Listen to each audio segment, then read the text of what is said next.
Hola a todos y todas.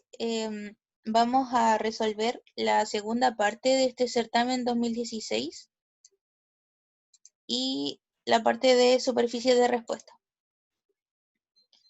Para ello nos dicen, a partir de los resultados anteriores, se propone explorar fuera de la región experimental, siguiendo la pendiente de máximo ascenso. El resumen de la experimentación que se llevó a cabo se encuentra en la figura 2. Con la información de la figura 2, los datos de la pendiente de máximo ascenso, proponga en la tabla 3 los datos de la nueva región experimental en variables de ingeniería. Entonces, yo no me acordaba bien qué era la pendiente de máximo ascenso y me puse a revisar las diapos y encontré esta, y en ese minuto recordé que el profe siempre lo menciona como cuando uno va subiendo un cerro y necesita saber la dirección para poder seguir subiendo y llegar a la cima, ¿cierto? Esta dirección va a corresponder a la pendiente de máximo ascenso, la dirección de máximo crecimiento, y viene dada según estas derivadas. En este caso nos están planteando que vamos a trabajar fuera de la región experimental y encontramos estos valores de el delta U3. Además nos dan esta información de ayuda para determinar el nuevo centro. En base a esto, entonces, en este caso aquí les presento la información asociada al diseño de experimentos del ejercicio 1, la primera parte, y el modelo obtenido.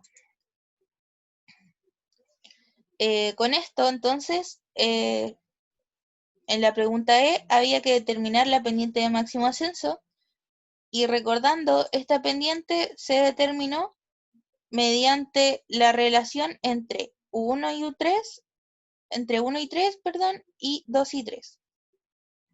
¿Por qué 3 se toma como referencia? Porque 3 es el valor más sensible ante un cambio.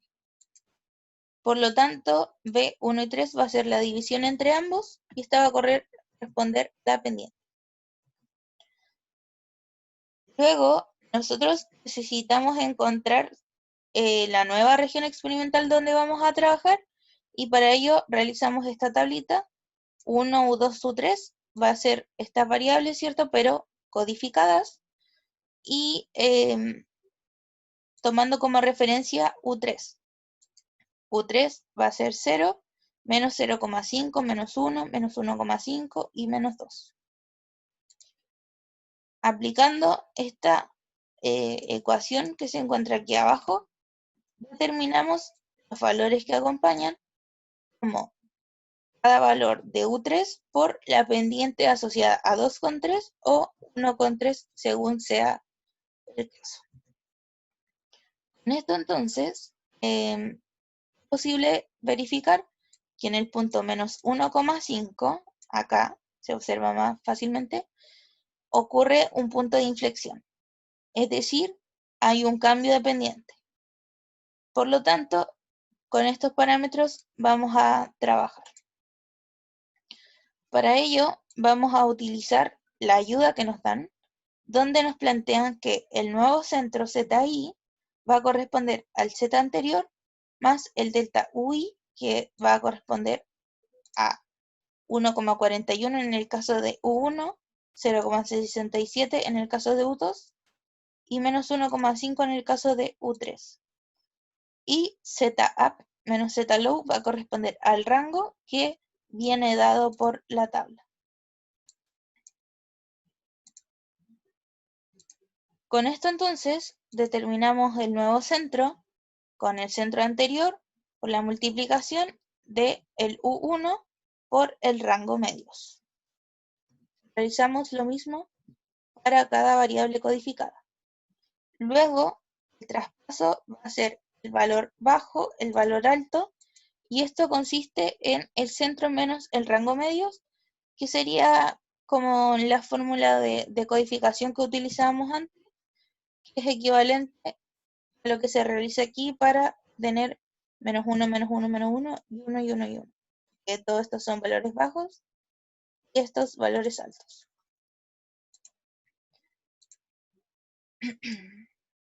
Luego nos dicen, en el centro de la región experimental encontrada, usted plantea realizar un diseño de experimentos de tipo central compuesto, ya que se han evidenciado indicios de curvatura experimental. El resumen de los experimentos en orden estándar se encuentra en la tabla 4, que es la que tenemos aquí abajo. Además nos dicen que en la tabla 4 el ICU con la T representa la recuperación de cobre que se usará como datos de prueba, mientras que los que están asociados a la B son datos que se utilizarán para la validación del modelo. Además, nos piden estimar los parámetros de un modelo tipo el que tenemos acá. Este modelo es un modelo lineal con respecto a los parámetros y lo vamos a determinar los parámetros utilizando el modelo de, o sea, el método de mínimos cuadrados generalizados.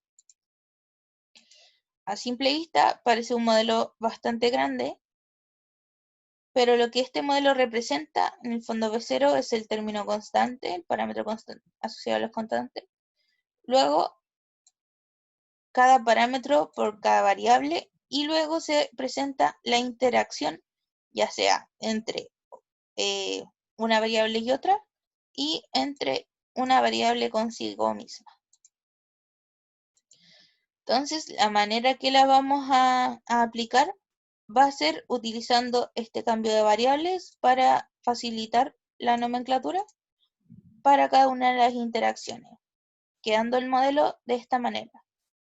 Este modelo entonces nos indica más fácilmente que necesitamos determinar 11 parámetros, 10 asociados a cada una de las variables y el término constante.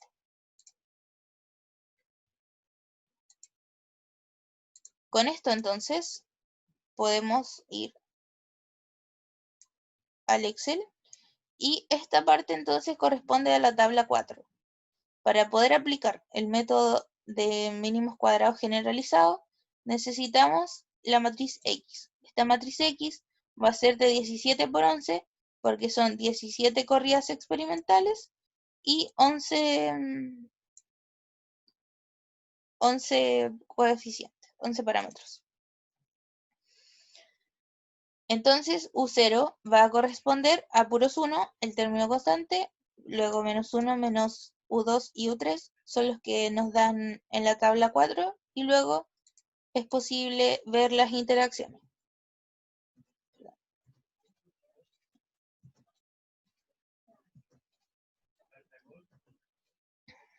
Los términos al cuadrado. Luego necesitamos calcular x transpuesta por x y para ello utilizamos la función mmult y transponer. Luego la inversa de esta función y esta inversa recordar que necesitamos la diagonal para poder calcular en un ratito la significancia de los parámetros.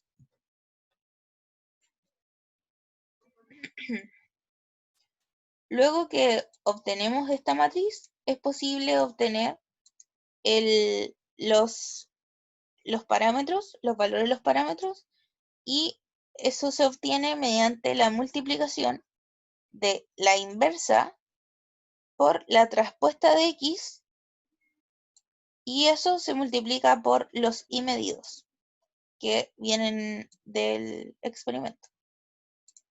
Con esto entonces obtenemos los valores de los 11 parámetros que buscamos.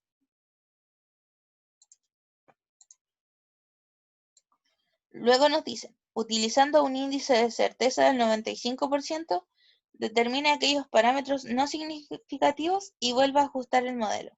Bueno, vamos a ajustar el modelo luego que encontremos, y vamos a hacer entonces esta banda de ajuste luego que encontremos los parámetros significativos. Para calcular la significancia aplicamos los intervalos de confianza y venían calculados de esta manera. Para ello necesitamos el CI, CIJ, que va a corresponder a la diagonal de la matriz inversa. De esta manera entonces tenemos cada término. Luego, S cuadrado. S cuadrado es este valor que está acá, esta expresión, y para ello necesitamos, en primer lugar, calcular el S cuadrado. Para ello, lo que necesitamos hacer es determinar el I predicho asociado al modelo. Para ello, va a corresponder al reemplazo de los parámetros obtenidos por cada uno de los U. En este caso, yo reemplacé toda la expresión, sin embargo, me demoré bastante y es poco eficiente.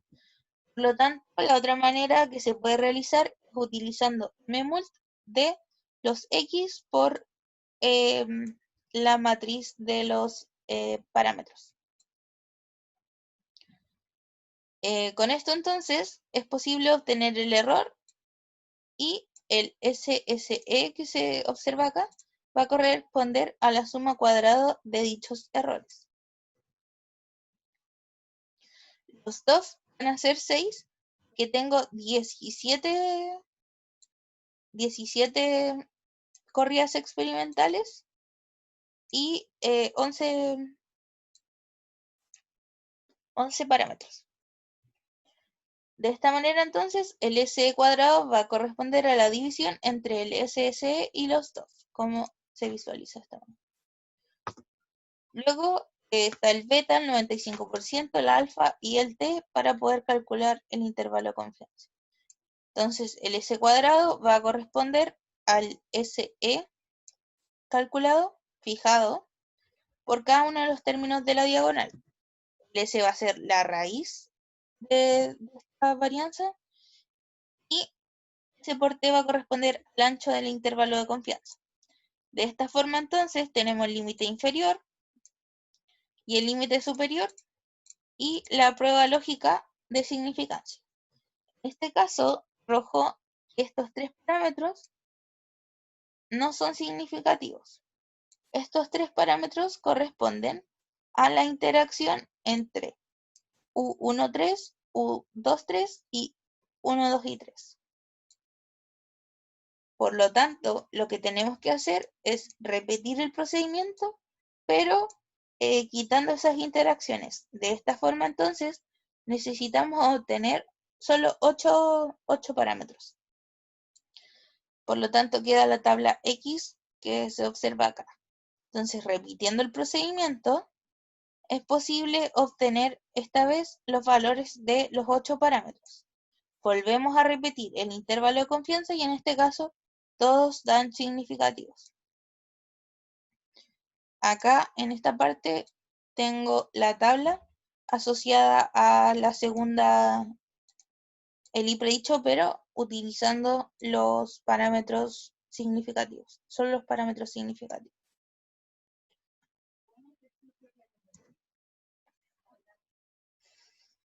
Luego nos piden el coeficiente de Pearson, ¿cierto? Y determinar la pertinencia del modelo. Para ello vamos a determinar la bondad de ajuste completa, que va a ser mediante análisis ANOVA, que es el test de Fisher, histograma de los errores, gráfica del cobre recuperado y medido y el predicho. El coeficiente de Pearson entonces es lo que nosotros determinamos aplicando esta expresión. Necesitamos la varianza de los errores y la varianza de los I medidos.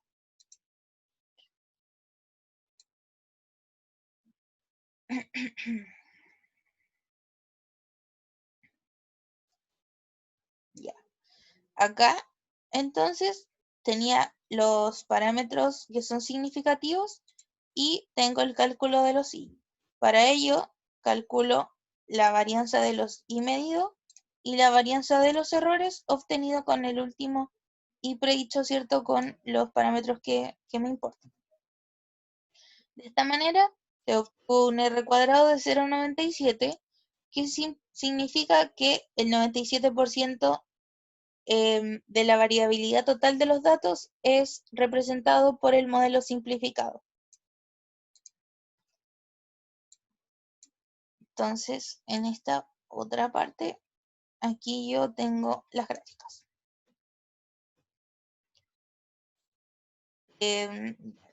La gráfica del I medido versus el I predicho es simplemente graficar. En el X yo puse el I medido y se observa una recta, que en realidad es esperable porque tenemos un modelo lineal en el que tiene un 97%, será un 97 R cuadrado, por lo tanto debería ser casi 1 a 1. Y acá yo grafiqué el I medido versus el error. De estos dos gráficos, al observarlos, yo puedo ver que el error no presenta correlación con la variable dependiente, notando que se distribuye de manera uniforme alrededor de la recta X. Esto se complementa con el histograma de los errores, en el cual, recordando, para desarrollar el histograma, yo necesito límite de clases, límite inferior, límite superior, la marca de clase. Para ello necesitaba el mínimo, el máximo, el rango, que era la diferencia, el n y el rango de clases. Y ahí yo iba calculando cada uno de los límites. Entonces, para hacer el histograma me iba a datos, análisis de datos, histograma, y como rango de entrada van a ingresar los errores, rango de clases, yo puse la marca de clase, el rango de salida era donde quiero que se me grafique, que se genere esta tabla, porcentaje acumulado y crear gráfico. Al hacer esto, entonces, se obtiene este histograma. Si ustedes observan, en el centro es la columna más grande, más alta, y se distribuye de una manera uniforme hacia los lados. Esto es posible concluir que los errores se distribuyen de una manera uniforme y normal. Si es que se recuerdan, yo les había dicho que una manera igual de hacerlo era determinando el promedio de los errores. En este caso, yo determiné el promedio de los errores y me dio 0. ¿Qué significaba esto? Que los errores no representan correlación con la variable dependiente y que se distribuyen de una manera normal.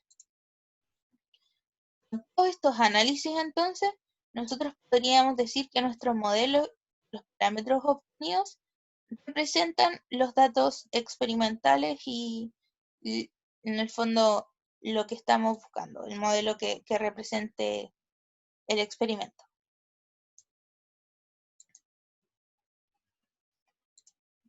Luego entonces, me faltó mostrarles la tabla nueva.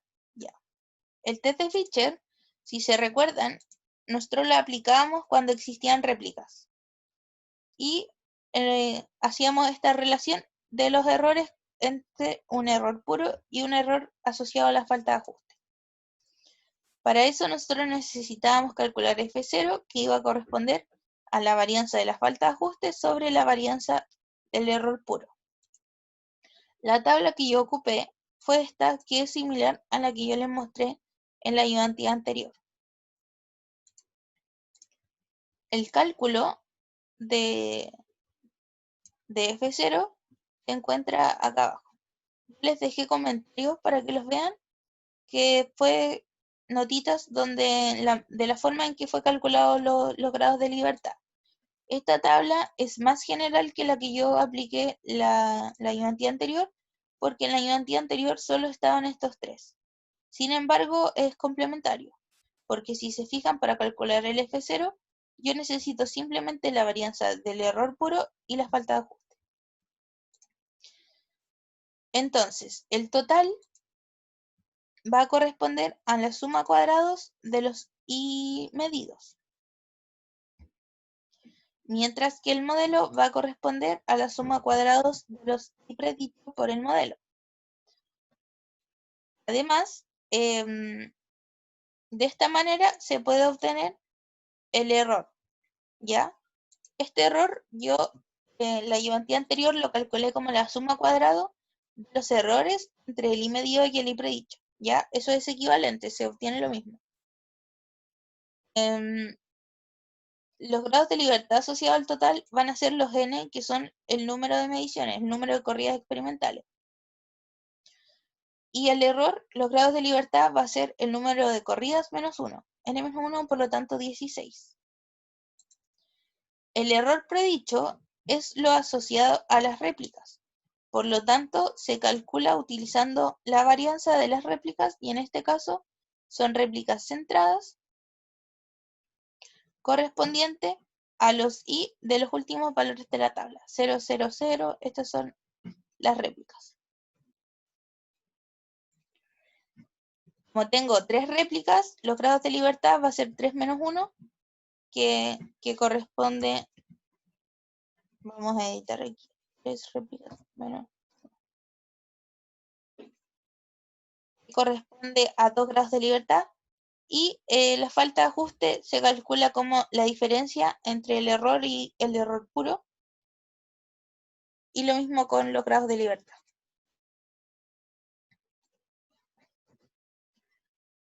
Entonces, la varianza del error puro se calcula como la división entre este valor y los dos. Lo mismo para la falta de ajuste. De esta forma, entonces, determino el F0 como la división entre la varianza de la falta de ajuste y la varianza del error puro. Luego calculo F crítico, que es con el valor que yo voy a comparar. Entonces, mediante este gráfico, nosotros decíamos que si F0 se encuentra en esta zona y que F0 es menor que F crítico, no hay razón para dudar que el ajuste sea deficiente con un 95% de certeza. Por lo tanto, el 95% de certeza va acá, en el cálculo de el FC, utilizando el alfa 0,05, los grados de libertad de la falta de ajuste y los grados de libertad del error, como pueden visualizar en esta diapositiva. Con esto, entonces, según el análisis de pertinencia del modelo, no hay razón para dudar que sobreestime la falta de ajuste con un 95% de certeza. Ahora necesitamos determinar si el modelo presenta sobreajuste. Para poder analizar el sobreajuste, nosotros utilizamos los datos validación de la tabla que son los que se encuentran acá. Lo que nosotros hacemos para validar el ajuste y ver si es que existe sobreajuste es, con los datos de validación, vamos a volver a determinar un i predicho asociado a los 8 parámetros determinados, utilizando las mismas interacciones, los mismos u, y vamos a ver si obtenemos el mismo r en el fondo, el r cuadrado, y los mismos errores, en el fondo, la misma tendencia.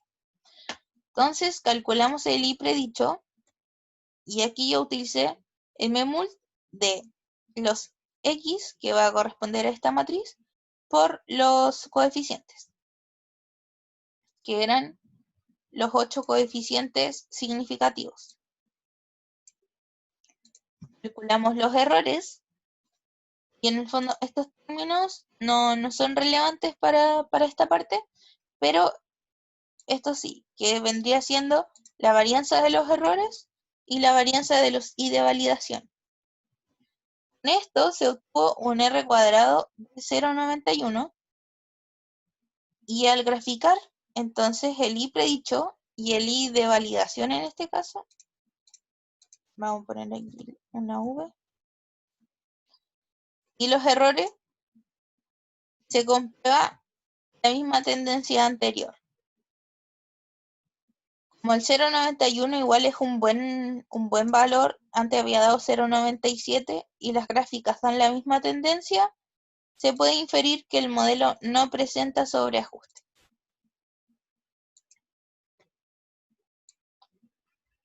Finalmente, nos piden que determinemos el óptimo del proceso en variables codificadas y en variables de ingeniería. Entonces, para obtener el óptimo, si se acuerdan de mate, lo que hacemos es derivar. En el fondo estamos buscando un máximo o un mínimo. Derivamos e igualamos a 0. Esto va a entregar un sistema de ecuación lineal que se puede resolver matricialmente de esta manera.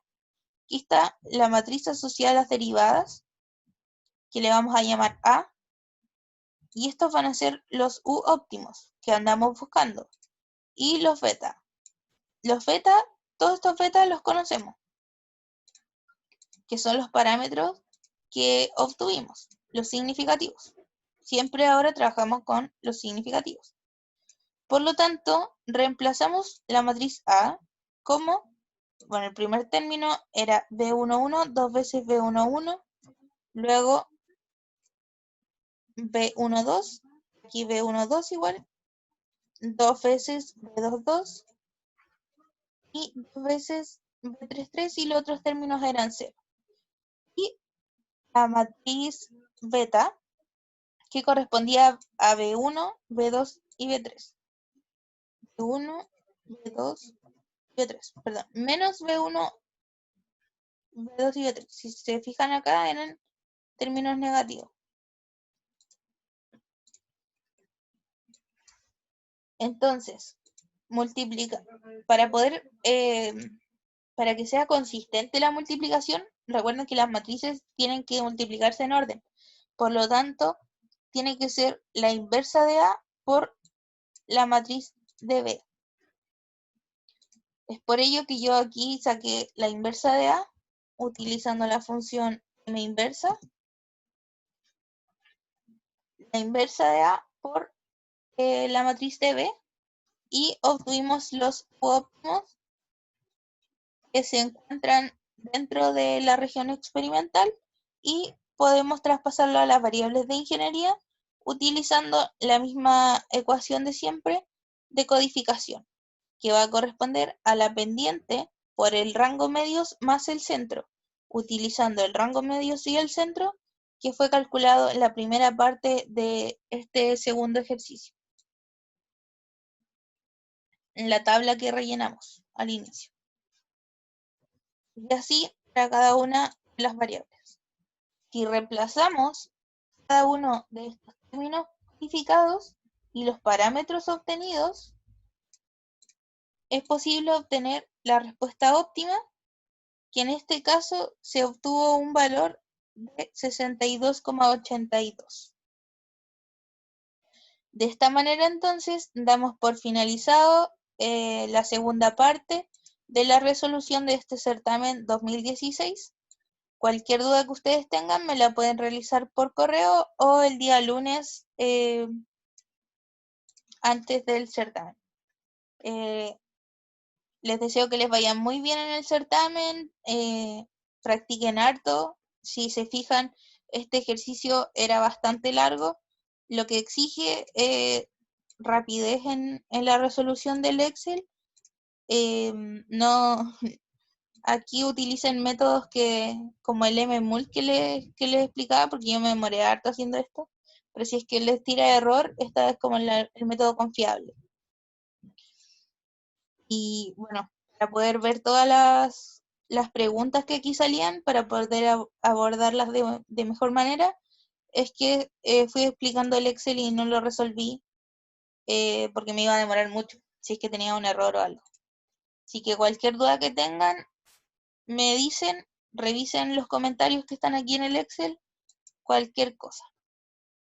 Eso, que tengan un muy buen término de semestre y harto ánimo.